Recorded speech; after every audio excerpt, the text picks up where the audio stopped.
Libre Comercio Radio. Libre Comercio Radio, un espacio de opinión, análisis e investigación del fascinante mundo de los negocios internacionales. Analizaremos propuestas, oportunidades y tendencias de actualidad del comercio exterior conjuntamente con especialistas invitados. Iniciamos.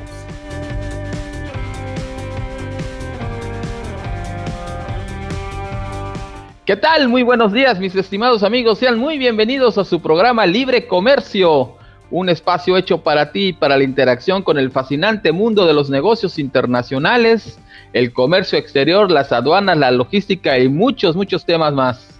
Les saluda su anfitrión y amigo René Pedrera Manzanilla, esperando que estén pasando el mejor de los sábados y que estén disfrutando de un excelente fin de semana. Muchas gracias por acompañarnos a un programa más. Esperamos que el programa del día de hoy sea de su completo agrado e interés, por supuesto. Recuerden, Libre Comercio está hecho para que cada vez más empresarios, emprendedores, pymes, radioescuchas, se unan a este fascinante mundo de los negocios internacionales. Estamos transmitiendo en directo desde la hermosa ciudad de Mérida a todo el sureste mexicano, a través de la segunda cadena nacional por el 105.1 FM de Grupo Fórmula. Estamos transmitiendo también a todo el país a través de la plataforma www.radioformulayucatán.com y al resto del mundo a través de la cobertura de nuestras redes y nuestro podcast. En Facebook nos pueden encontrar como Libre Comercio. Regálanos un like, por favor, escúchanos y regálanos un like. Y sugiérenos también temas, invitados que les gustaría escuchar a la vez. La retransmisión de este y de todos nuestros programas los van a poder encontrar en YouTube como el Instituto Generador de Negocios Internacionales. También estamos en las plataformas de Spotify y en iVoox. El programa de hoy va a ser un gran programa, un gran invitado y un tema muy interesante, actual y también, ¿por qué no decirlo, no? Un poco controversial. Vamos a platicar con el panelista del día de hoy. Pero antes de presentarles a mi invitado, quiero agradecer y mandar un fuerte saludo a todos nuestros, a quienes nos escuchan y nos ven a lo largo y ancho de la República Mexicana, y a nuestros amigos en Los Ángeles, California, en Houston, Texas, en McAllen, Texas, en Perú, en Ecuador, en Bolivia, en Panamá. Les mandamos un fuerte y afectuoso saludo desde tierras mexicanas y a todos los que se unan a esa transmisión. Bueno, pues hoy tengo el gusto, el agrado y el honor de presentar a un gran amigo, al doctor Gustavo Uruchurtu Chavarín. Déjenme leerles un poquito, muy rápido, un extracto de su amplio currículum que tiene el doctor Uruchurtu. Él es maestro titular en la Facultad de Derecho de la Universidad Nacional Autónoma de México. Es graduado en Derecho Comparado y en Derecho Internacional por la Universidad de Columbia en Nueva York. Es especialista en Comercio Exterior, en Derecho Aduanero y en el Arbitraje Internacional. Gustavo fue abogado en jefe por la Secretaría de Economía, realizando análisis e investigación de casos de antidumping.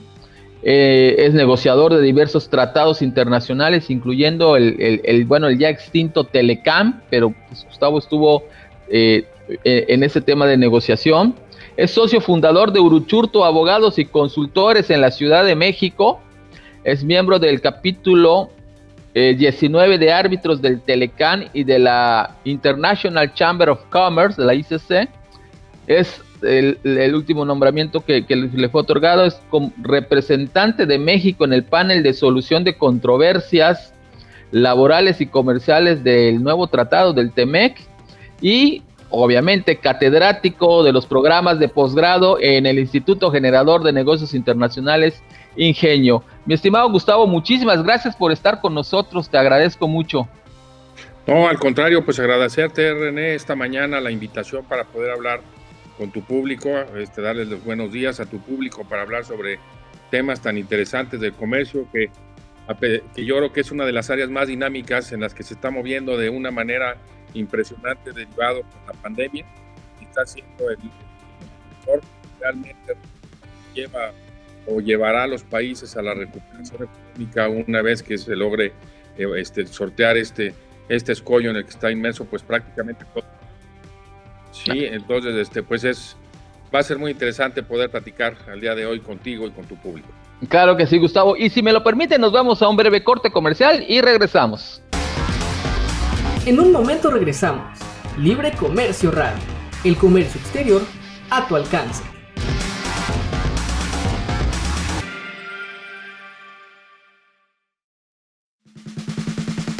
Sigue disfrutando de libre comercio gracias a Ingenio, Instituto Generador de Negocios Internacionales.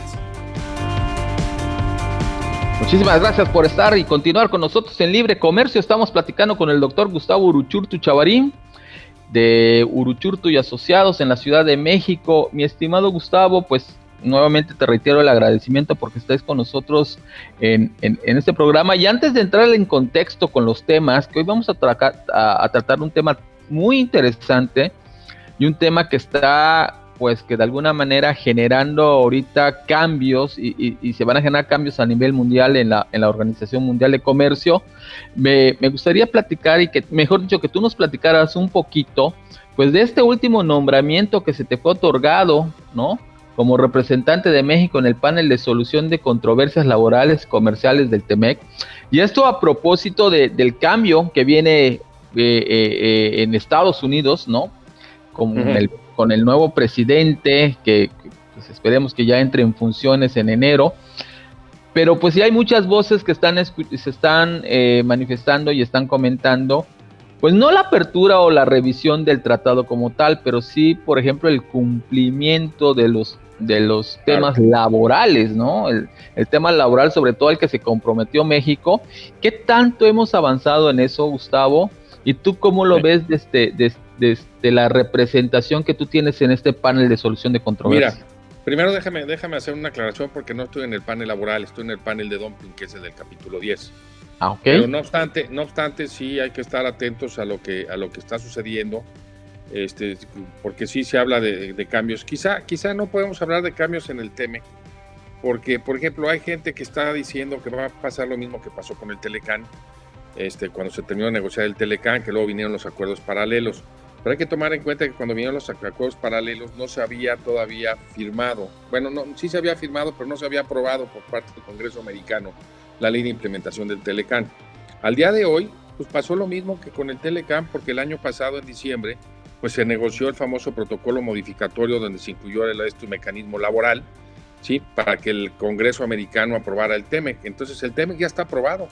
El TEMEC al día de hoy ya está aprobado. Aprobado y en uso. Entonces, si van a querer modificarlo, pues nos vamos a tener que sentar Canadá, Estados Unidos y México otra vez a renegociar lo que se haya renegociado. Entonces, si hay voces en Estados Unidos que han estado diciendo que no se han aplicado o que Estados Unidos no ha hecho las cuestiones que se hayan tenido que hacer. La verdad es que no sabemos ahorita qué vaya a venir, porque, por ejemplo, sí había compromisos que había adquirido el gobierno del presidente Trump con algunos sectores, en donde a cambio de que sus senadores o sus diputados votaran a favor del TEMEC, les fueran a dar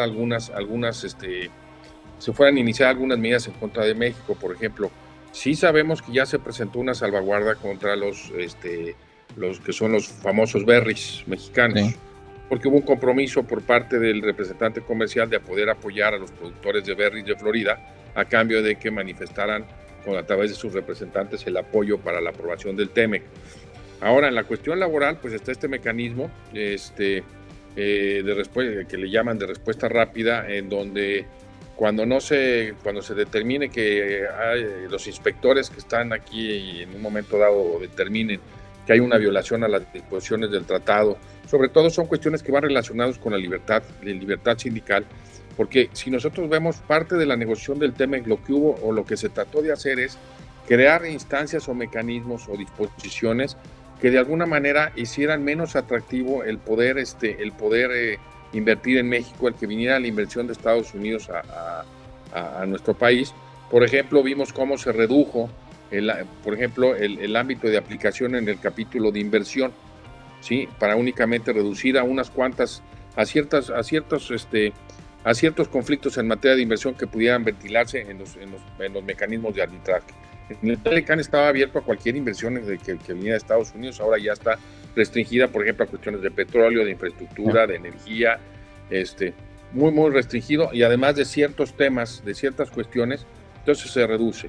Por otro lado, está la parte de la libertad sindical, en donde lo que buscan es que ya no las empresas estén controlando a los sindicatos para poder mantener los salarios bajos.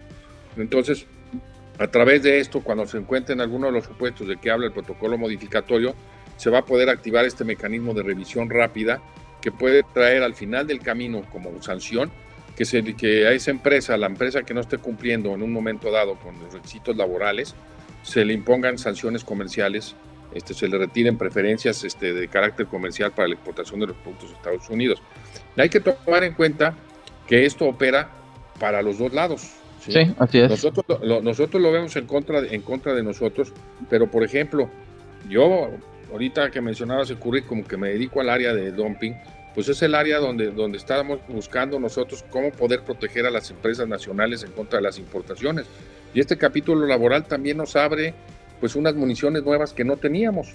Entonces podemos también denunciar empresas americanas que en un momento dado pudieran estar actualizándose alguno de estos supuestos, y ojalá pudiéramos detectar alguna que se incumpliera y que también se le apliquen sanciones del otro lado, ¿no? Ojalá que si en un momento dado hubiera una situación de este tipo, pues el gobierno tuviera la voluntad política también de realizar las medidas, tomar las medidas correspondientes. Al final de cuentas, ¿qué es lo que hace? Lo mismo que pasó hace 25 años con el Telecan. Nos estamos subiendo a un ring con unas reglas en las que tenemos que pelearnos entre comillas, vamos a ponerlo compitiendo en el mercado. Exactamente. En un ring en donde hay unas reglas y tenemos que cumplir con esas reglas tanto allá como acá, ¿sí? Y para podernos defender, pues también hay una serie de instrumentos que están previstos en el tratado, ¿sí? Para podernos defender en un momento dado contra cuestiones que en un momento dado se consideren que vayan en contra de ese comercio que se busca que sea justo, de la inversión, etcétera, en ambos lados o en la zona de libre comercio. Sobre todo al día de hoy, pues hemos visto, después de 25 años, que la inversión extranjera también de nuestro país en Estados Unidos ha aumentado de manera importante, quizá no en los volúmenes que tenemos desde la inversión de Estados Unidos hacia nuestro país, pero hay una inversión mexicana en Estados Unidos muy, muy importante, ¿no? Entonces empezamos a tener un papel también en ese mercado.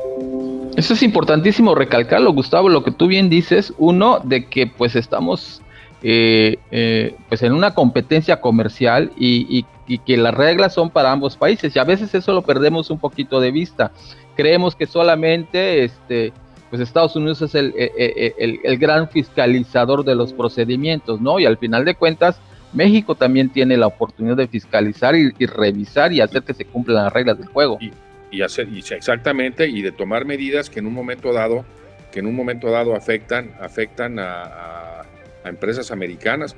Hay que tomar en consideración que en muchos sectores el mercado mexicano es el principal mercado de esos sectores americanos en su comercio internacional, y por ejemplo en un momento dado una medida antidumping que se pudiera imponer pues trae repercusiones que pueden frenar las exportaciones de Estados Unidos a nuestro país y causar pues estragos en esa industria en Estados Unidos. Entonces eso hace que pues se vean las cosas con cuidado, y que también nosotros tenemos disposiciones y herramientas en un momento dado pues para tratar de lograr que el comercio sea un comercio que no es un comercio distorsionado, que es un comercio justo entre los 2-3 países que formamos la zona de libre comercio. Y perdón que a veces no me meta tanto con Canadá, pero la verdad es que el mercado canadiense, lo que nosotros exportamos a Canadá, no es el mismo volumen de lo que nosotros exportamos a Estados Unidos. Definitivamente. Y como lo platicamos este año en otra ocasión que estuve aquí en tu programa, la guerra comercial de Estados Unidos con China pues nos volvió a ser el primer socio comercial de Estados Unidos. Gustavo, ¿y tú crees que ahorita con este cambio de presidencia venga una modificación de esta situación Estados Unidos-China? Mira, yo creo que va a venir una modificación. Mira, estaba muy importante, desgraciadamente desde el día que platicamos para hablar del tema, pues como acabo de avisar al principio, estamos en un dinamismo donde están pasando cosas de una manera muy rápida. Se vino la aprobación del tratado que se acaba de firmar en Asia. Así es. Bajo la iniciativa de China, que esto viene también a ser otro elemento adicional dentro de este dinamismo del comercio internacional de lo que se está dando, ¿no? Entonces, ¿Qué sucede? Por ejemplo, vino el presidente Trump, dijo, ahora sí, en vez de decir al diablo las instituciones, al diablo los organismos internacionales, entonces, y los tratados internacionales, entonces estuvo en la mira el Telecan, estuvo en la mira el TPP, y ese sí, desgraciadamente, Estados Unidos se bajó de esa iniciativa. Aquí hay que hacer mención importante de que esa iniciativa era una iniciativa que retomó Estados Unidos y tuvo el liderazgo de irla empujando, porque lo que buscaba a través del TPP pues era establecer ahora sí los lineamientos para el comercio con Asia, y se sale Estados Unidos de ella. Entonces, ante ese vacío que deja Estados Unidos, viene China y lanza su iniciativa, y entonces tenemos a socios nuestros que están en ese, como son, está Japón, está Australia, está Vietnam, y algunos de los otros países que son miembros en un momento dado del CPTPP, que fue ese tratado que tenemos de hace 2 años. Interesante. Bueno, mi estimado Gustavo, nos vamos a ir a un corte comercial y regresamos. En un momento regresamos. Libre Comercio Radio. El comercio exterior a tu alcance.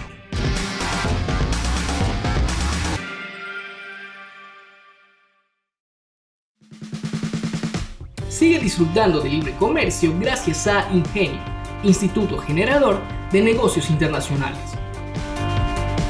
Perfecto, mi estimado Gustavo, pues muchísimas gracias por continuar con nosotros en Libre Comercio. Estamos platicando con el doctor Gustavo Uruchurtu. Comentabas de este nuevo tratado, ¿no? Este nuevo tratado que impulsó China. ¿Qué tanto nos va a afectar a México? Sí, mira, y antes de entrar a esta parte de qué tanto nos va a afectar, hay que tomar en cuenta nada más ahorita qué está pasando, o al menos lo que hemos llegado a oír y leer de lo que viene, en donde el gobierno, al menos en esta transición, se ha estado hablando por parte del equipo del presidente electo Biden, o casi electo, para que no digan que nos adelantamos a las vísperas. Para felicitarlo, ¿no? Para felicitarlo, exactamente. Pero bueno, ha estado hablando de su retorno a los organismos internacionales de los cuales se ha salido Estados Unidos, sobre todo al Convenio de París, que tiene que ver con el cambio climático, a la Organización Mundial de Salud, y bueno, ahorita ya veremos lo que tendrá que ver con el tema de lo que íbamos a hablar al día de hoy. Entonces, esto puede ser que sea también otra visión en donde vamos a buscar que, en vez de andar buscando un enfrentamiento en el comercio, venga más bien cómo poder impulsar el comercio internacional. Entonces, a tu pregunta de qué tenemos, pues yo creo que hay que verlo. Yo creo que este tratado debemos de verlo como una oportunidad adicional que tenemos. ¿Por qué? Porque al final de cuentas varios de nuestros socios comerciales forman parte de este nuevo bloque regional, y van a ser países a los que les vamos a poder vender cosas, les vamos a poder vender insumos que se van a poder integrar, pues quizá en la producción de otros productos que se van a vender en ese mercado. Entonces podemos pensar que el mercado se va a abrir ahora más para nosotros, nos va a permitir entrar a otros países que no habíamos podido entrar. No vamos a entrar directamente, vamos a tener que hacerlo indirectamente y no con todos los productos, pero lo que vayan necesitando nuestros socios comerciales que tenemos en el marco del CPTPP, por ejemplo. Eso por un lado, pero por el otro lado, también podemos a través de esto obtener otros insumos de aquellos socios comerciales que tenemos, que vamos a poder utilizarlos para los productos que nosotros vendamos al mercado americano. Entonces yo creo que es una muy buena también oportunidad para poder expandir nuestros patrones de comercio, tanto hacia esa región como hacia Estados Unidos. No, excelente. Oye, y mi estimado Gustavo, pues el tema que nos incurre también el día de hoy, en el programa de hoy, que es de la Organización Mundial de Comercio. Pues, ¿qué es la Organización Mundial de Comercio para nuestros radioescuchas que de alguna manera están iniciando en estos procesos de negocios internacionales y escuchan claro. La OMC y escuchamos en las noticias y escuchamos tantas variables, ¿no? de esta organización? Claro, René, mira, yo creo que es muy importante hablar de la OMC porque en los últimos años todo ha estado dirigido hacia lo que era el TEMEC y el TELECAN, y dejamos a un lado lo que es la OMC. Y la OMC pues es una organización internacional que prácticamente establece las disciplinas a nivel mundial que regulan el comercio multilateral, ¿sí? Entonces es el organismo que empuja el multilateralismo comercial, en donde lo que busca es ir desmantelando las barreras no arancelarias, y de alguna manera, en la medida de lo posible, que se vayan disminuyendo las barreras arancelarias, con la finalidad pues de ir aumentando el crecimiento, y entonces ha ido a través de los años, ya son cerca de 25 años de que se creó la OMC, inclusive estamos festejando precisamente los 25 años, mañana hay un evento en la OMC, una serie de pláticas relacionadas con esto de los 25 años de la OMC, pero la importancia que tiene es que es el organismo que precisamente regula el comercio multilateral, el comercio de prácticamente la mayoría de los países del mundo, de los cuales son miembros de esta organización, el famoso régimen multilateral, que establece una serie de disciplinas que son respetadas y observadas por todos los países miembros de la OMC. Entonces tenemos el famoso principio de nación más favorecida, el principio de trato nacional, principios de transparencia, el principio de privilegiar aranceles en lugar de las medidas arancelarias. Y entonces ha sido un organismo que había estado funcionando muy, muy bien. Y yo creo que ha estado funcionando bien porque se sustenta en dos pilares fundamentales en la Organización Mundial de Comercio. Uno es un foro de negociación. Es un foro de negociación que permite que los países negocien las cosas, busquen resolver en un momento dado los conflictos, pero sobre todo hasta la negociación, buscar cómo mejorar el comercio a nivel mundial. Y por el otro lado tiene un mecanismo de solución de controversias que hasta hace 2 años era un mecanismo que funcionaba bien, funcionaba bien en el sentido de que a nivel internacional, cuando hablamos de solución de diferencias, ha habido un mecanismo que podemos decir que operaba bien por la cuestión de que los países cumplían las determinaciones de este organismo de solución de diferencias, es la OMC. Hay doctrinarios internacionalistas que dicen que ha sido el mecanismo más efectivo a nivel internacional en cuanto a que los países pues cumplen, aunque sea regañadientas, pataleen, digan lo que quieran, pero finalmente acaban cumpliendo porque los países están conscientes y es el compromiso de que en la medida que los países cumplan, este mecanismo iba a estar funcionando, iba a estar precisamente fortaleciendo a la Organización Mundial de Comercio. Entonces, es una organización muy importante, es una organización muy viva, y de la cual todos los tratados de libre comercio se desprenden. Así es. Si nosotros vemos, todos los tratados de libre comercio están elaborados bajo el paraguas de la OMC y en donde incorporan los principios estos que mencioné fundamentales que están en la OMC, que nada más generalmente siempre pensamos en el principio de nación más favorecida, pero no viene de ahí, es mucho más antiguo.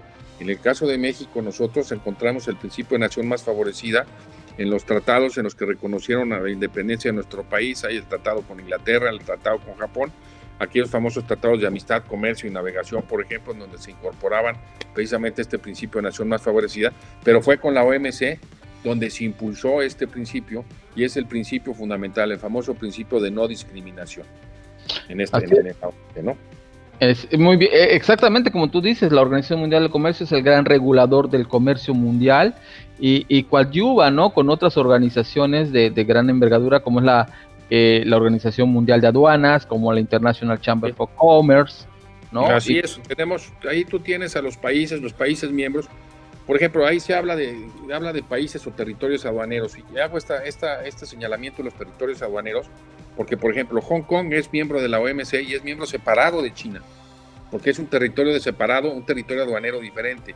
Luego tenemos a los países de la Unión Europea que están individualmente, pero hay un territorio aduanero que es toda la Unión Europea, porque cuando es un país, cualquiera de las fronteras de la Unión Europea, ya entró dentro de la Unión Europea, ¿sí? Entonces, tenemos todos estos países y, como mencionas, estas organizaciones internacionales que, si bien no son miembros de la OMC, sí participan como observadores de la Organización Mundial de Aduanas, la Cámara de Comercio Internacional, la OCDE, en fin, todos los que tienen de alguna manera alguna injerencia con el comercio internacional están ahí viendo y están viendo lo que está sucediendo y viendo cómo poder impulsar precisamente el desarrollo del comercio internacional, que ha sido un gran motor. Si nosotros si hacemos comparaciones en cuanto al crecimiento, ha habido un crecimiento importante del comercio desde que se creó el GATT, porque el GATT fue el antecesor de la OMC. El comercio cómo ha ido creciendo a medida que ha pasado los años al día de hoy, ¿sí? Y cómo vemos nosotros ahorita que con la pandemia, pues la verdad es que el comercio internacional se ve como el motor que va a servir para precisamente volver a lograr la recuperación económica de los países que están siendo afectados de una manera importante por ello. Así es, ¿no? Y eso que tú dices, Gustavo, es, pues, pues se ha platicado por varios analistas. De hecho hemos aquí platicado con economistas internacionales en el programa, y sí coincidimos en que el tema del comercio internacional, del comercio exterior, va a ser una palanca importante ahora sí que en la reactivación económica. Traíamos unos procesos de comercio exterior muy importantes en México. Los niveles de exportación, los niveles de importación iban por muy buen camino.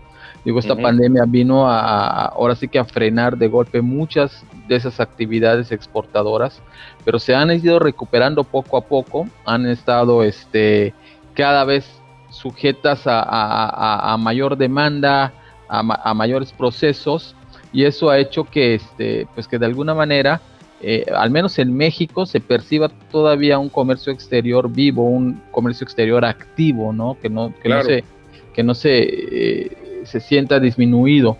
Pero mira, pues hablando de esto de la OMC y cómo surge, cómo nos has platicado un poquito cómo fue su surgimiento de esta organización, pues qué tan importante es la Organización Mundial de Comercio hoy por hoy, y ahora sí que tomando también en relación todo esto que está sucediendo con la pandemia. Ya vimos que la Organización Mundial de la Salud empezó a generar y empezó a dictaminar los protocolos de actuación en relación a cómo cada país tenía que manejar la pandemia, y la Organización Mundial de Comercio no se quedó atrás, ¿no? No se ha quedado atrás, pero al final de cuentas esto también ha conllevado una serie de dimes y diretes dentro de la misma organización, inclusive dentro de hace poquito, el tema de la elección para el presidente de la Dirección General de la OMC. Y si quieres lo platicamos regresando de un corte, mi estimado Gustavo. Claro que sí. Regresamos. En un momento regresamos. Libre Comercio Radio. El comercio exterior a tu alcance.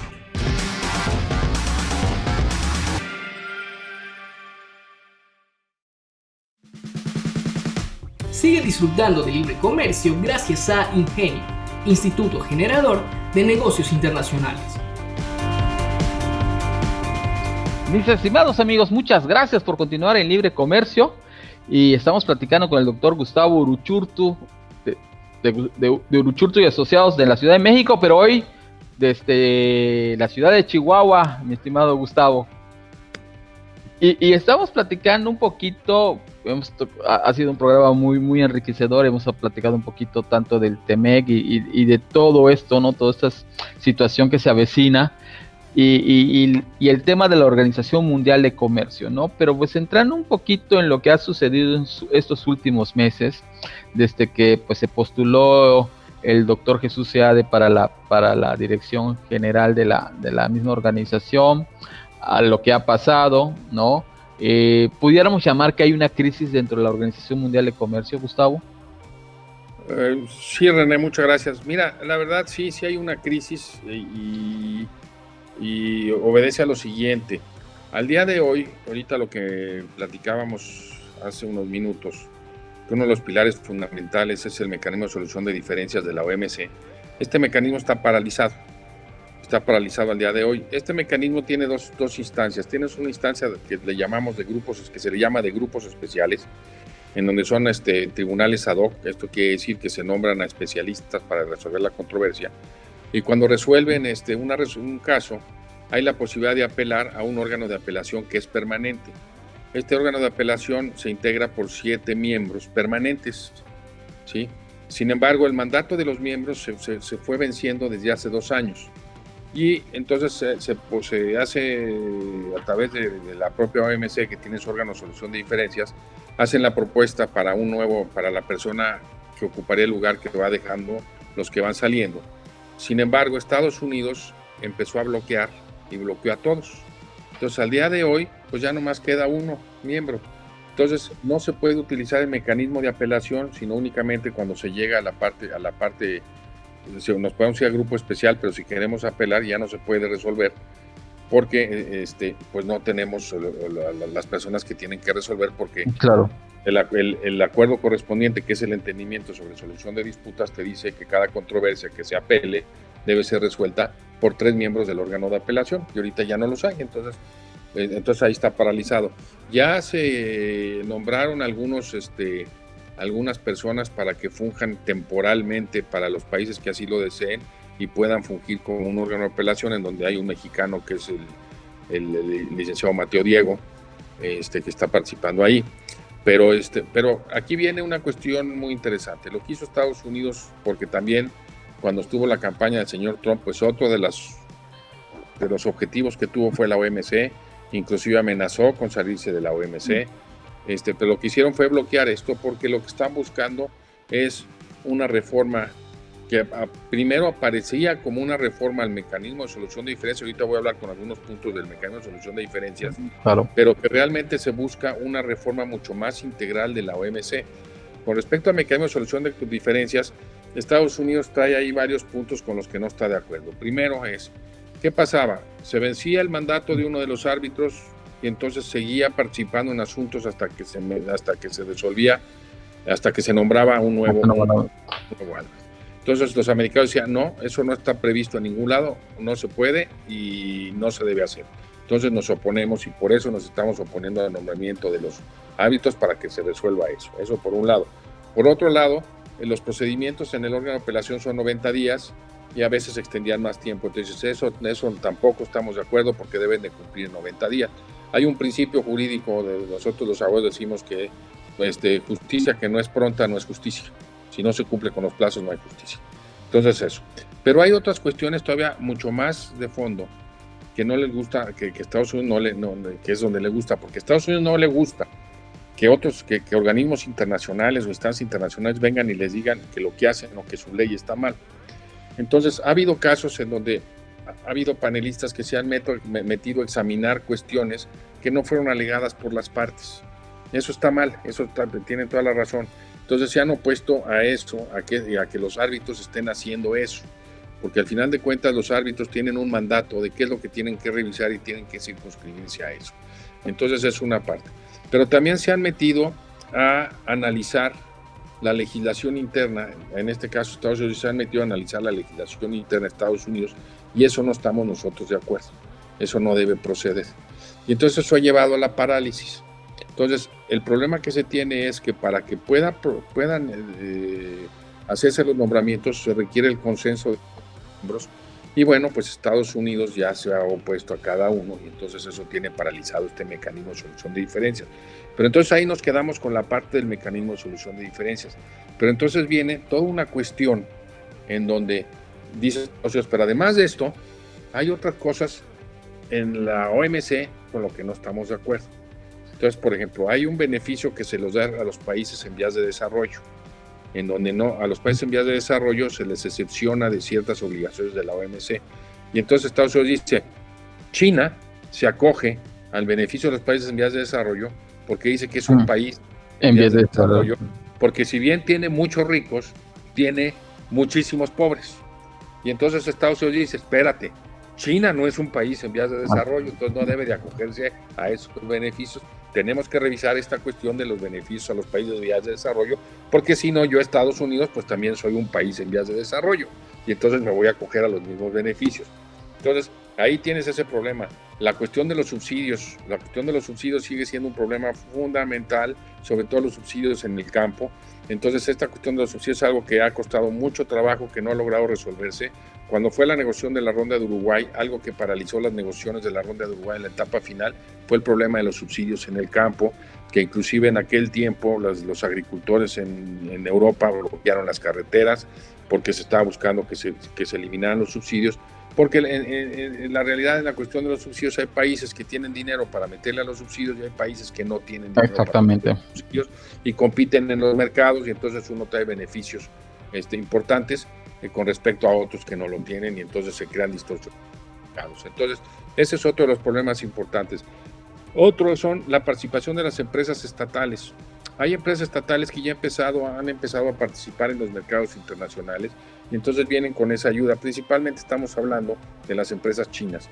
Muchas de las empresas chinas tienen participación estatal, y entonces lo que dicen es, estas empresas van y compiten en los mercados internacionales con el apoyo del Estado chino, o el apoyo de los estados si son otros países, y entonces van y compiten con los particulares o las empresas privadas que no tienen el mismo apoyo, y entonces tenemos que regular esto para que de alguna manera pues se nivele el campo y no se aprovechen estas empresas con respecto a las empresas que no tienen esos apoyos. Entonces, todo esto, y el otro problema es estas decisiones por consenso, porque, por ejemplo, ahora la problemática que tenemos es, si a todo esto tenemos que irnos al consenso y para poder destrabar el mecanismo de solución de diferencias necesitamos el consenso de todos los países, si vemos que el TEMEC nos llevó 2 años negociarlo entre Canadá y Estados Unidos, imagínense negociarlo con 60 países para alcanzar el consenso. Entonces también hay una necesidad de tener que resolver esa cuestión de qué cosas pueden someterse al consenso y qué otras cosas no debían de aprobarse por consenso para evitar precisamente que estemos en la situación de la parálisis que tenemos al día de hoy. Entonces, toda esta problemática, adicionalmente de que si tomamos en cuenta que dentro de la OMC se establece la posibilidad de llevar a cabo rondas de negociación. Entonces, todas estas rondas de negociación han tenido como finalidad ir mejorando o ir actualizando o haciendo vigente la operación de la OMC. Las primeras que hubo, una vez que se inició en los 40 la vigencia de la OMC, hubo varias a lo largo de los 40, 50, 60, que las primeras fueron rondas de negociación en lo que único que hicieron fue andar disminuyendo aranceles, y fue hasta la ronda de Tokio en 68 en donde se crearon los códigos de conducta, donde tuvimos el código antidumping, el código de subsidios, etc. Y luego vino la ronda de Uruguay en 1986, que se inició en 1986, que nomás para que lo tengan como antecedente, se llama ronda de Uruguay porque se inició en Punta del Este en Uruguay, pero hubo varias rondas de negociación, siendo la última ronda de negociación la que se llevó en Marrakech. Por eso que los acuerdos que crean la OMC se llaman los acuerdos de Marrakech. Sí, pero es la ronda de Uruguay. Una vez que entró en vigor la ronda de Uruguay, al poco tiempo se inició la ronda de Doha, que no se ha podido terminar. Lo único que se ha alcanzado, podemos decir de manera relevante, es el acuerdo sobre facilitación aduanera que entró en vigor hace 2 años, pero no ha podido culminar por toda esta problemática. Y dentro de esta situación, de esta problemática, entonces vemos ahora el problema que se tiene con esta crisis donde tenemos paralizado el mecanismo de solución de diferencias. Entonces esto fue lo que llevó al director general de la OMC, al señor Acevedo, pues a renunciar cuando vio que no había la posibilidad de buscar un arreglo, y en donde fue necesario, entonces dice, yo me quito para que venga otra persona con otra visión, con otras cuestiones, a ver si puede lograr resolver la problemática por la cual está atravesando la OMC. Entonces se inició el proceso de selección de la OMC, en donde estuvo compitiendo el doctor Seade, pero desgraciadamente el doctor Seade desde el inicio no tenía posibilidades. En algún evento en el que estuve participando en enero, me hicieron la pregunta de cómo, no en enero, en marzo, abril, me preguntaron, ¿en marzo, en abril o fue cuando? Ya no me acuerdo, pero fue cuando se arrancó el proceso que me dijeron, ¿qué posibilidad le veía al doctor Seade? Ninguna, porque precisamente lo que hizo fue agacharse con respecto a lo que empujó Estados Unidos, y pues no se puede tener en la OMC a alguien que le diga a Estados Unidos todo, porque hay que conciliar los intereses de China, los intereses de la Europea, los intereses del famoso grupo CARINS, que es el grupo que forma la India, Australia, Brasil, etcétera. Entonces, una de las ventajas, y aquí sí me gustaría, es importante señalarlo, por ejemplo, la OMC es un organismo democrático. Yo creo que de todos los organismos internacionales es el más democrático. ¿Por qué? Porque si nosotros nos vamos, por ejemplo, a las Naciones Unidas, el Consejo de Seguridad, los miembros vencedores de la Segunda Guerra Mundial tienen el derecho de veto, ¿sí? Entonces, si no les parece algo, levantan la mano y dicen, yo veto esta decisión. Si nos vamos al Fondo Monetario Internacional, pues va en función de las aportaciones de los países. Así es. Países muy desarrollados que aportan mucho dinero al Fondo Monetario Internacional tienen la voz cantante. Pero en estricto sentido, como le decimos, en un sentido estricto legal, el voto, por ejemplo, de Papua Nueva Guinea, legalmente tiene el mismo peso que el voto de Estados Unidos. ¿Sí? Políticamente no lo tiene, pero legalmente es igual. Todos los países el voto son iguales, no hay un país que tenga un mayor peso que el otro. Ahora, sí políticamente lo tiene, porque si Papua Nueva Guinea le hace una sanción comercial a Estados Unidos, pues lo único que le va a hacer es como si le si fuera una pulga la que pica un elefante. Pero si Estados Unidos pone una sanción comercial a Papua Nueva Guinea, pues es como si el elefante pisa la pulga. Así es. ¿Sí? Entonces hay unas cuestiones de hecho que le dan mayor peso, pero desde el punto de vista estrictamente legal tienen un voto. Entonces es una organización democrática. Entonces aquí lo que es interesante es que entonces cómo se resuelven y cómo se vota. Se vota porque lo que se hacen son coaliciones entre los países miembros en donde se van juntando en grupos para manifestar sus votos y entonces lograr empujar pues los puntos en los que se quiere en un momento dado avanzar, para que entonces así se pueda contrarrestar pues a uno de los países que podemos decir económicamente poderosos con respecto a otros. Entonces esa es una de las grandes ventajas que tiene la OMC, pero sobre todo lo que me gusta resaltar es que es un órgano de negociación, es un foro de negociación. Y por ejemplo, cuando nosotros vemos y analizamos el mecanismo de solución de diferencias, es un mecanismo que está diseñado de tal manera que permite a lo largo del proceso que puedan llevarse a cabo negociaciones con la finalidad de que la controversia se resuelva por la vía de la negociación y dejar como último recurso que sea el grupo especial o el órgano de apelación que resuelva estas controversias. ¿Sí? Entonces da ese foro y entonces esto ha permitido que esto haya funcionado todo este tiempo, los 25 años de la OMC, y luego nos vamos desde los años 46, desde 1946-47 del GATT, a que esta organización haya funcionado y que haya ido evolucionando poco a poco para al día de hoy pues tener este impulso y este régimen que regula el comercio multilateral. Ahora, es importante también mencionar que en esta situación vemos nosotros pues todos los tratados regionales, plurilaterales, bilaterales, comerciales que están. Cuando nosotros vamos viendo las situaciones al día de hoy, vemos, por ejemplo, que cuando fue el Telecán, cuando se negoció el Telecán, fue cuando estaba atorada la ronda de Uruguay y se negoció el acuerdo de Estados Unidos con Canadá, se negoció el acuerdo de Estados Unidos con Israel y se negoció el Telecán. Posteriormente empieza la ronda de Doha y se empieza a atorar, y entonces vemos lo que, si no me equivoco, es el doctor Jagadish Bhagwati, si no me equivoco el nombre para que no vaya a equivocar, el que habló sobre el famoso plato del espagueti, que dice que al día de hoy todas estas relaciones comerciales derivadas de los tratados es como un plato de espagueti, porque tenemos una tira del espagueti, que ese es un tratado que no sabemos cómo está y está tratado con otro y con otro y con otro y con otro. Entonces al día de hoy tenemos tratados de libre comercio por todo el mundo. Todo el mundo tiene, vamos con las repúblicas soviéticas, las de Kazajistán, Turquestán y todas esas que están por allá, y tienen sus tratados de libre comercio, los países asiáticos, aquí en América, en Europa, etcétera, los de Europa con América, con otros países, con África, Estados Unidos con África, con Asia, con Centroamérica, con caribeños, etcétera. Entonces, tenemos también todo esto, pero esto lo que está haciendo es impulsando disposiciones que en un momento dado, pues se van a incorporar en el multilateral. Y ya únicamente para concluir, hay que tomar en cuenta, sobre todo, ya hoy, el impulso tan importante que se le está dando al comercio digital. Todo lo que se está adquiriendo dentro de las plataformas digitales es importantísimo, y esto es una transformación realmente fundamental a nivel mundial. ¿Qué va a pasar después de esto? Ya lo veremos, nos va a tocar vivirlo porque no estamos lejos de verlo, pero esto es un gran cambio de cómo se están dando las relaciones comerciales a nivel mundial, sobre todo en las cuestiones de consumo. Así es, mi estimado Gustavo, ¿no? Y lo estamos viendo dentro del nuevo TEMEC, donde hay un capítulo especial para el comercio electrónico.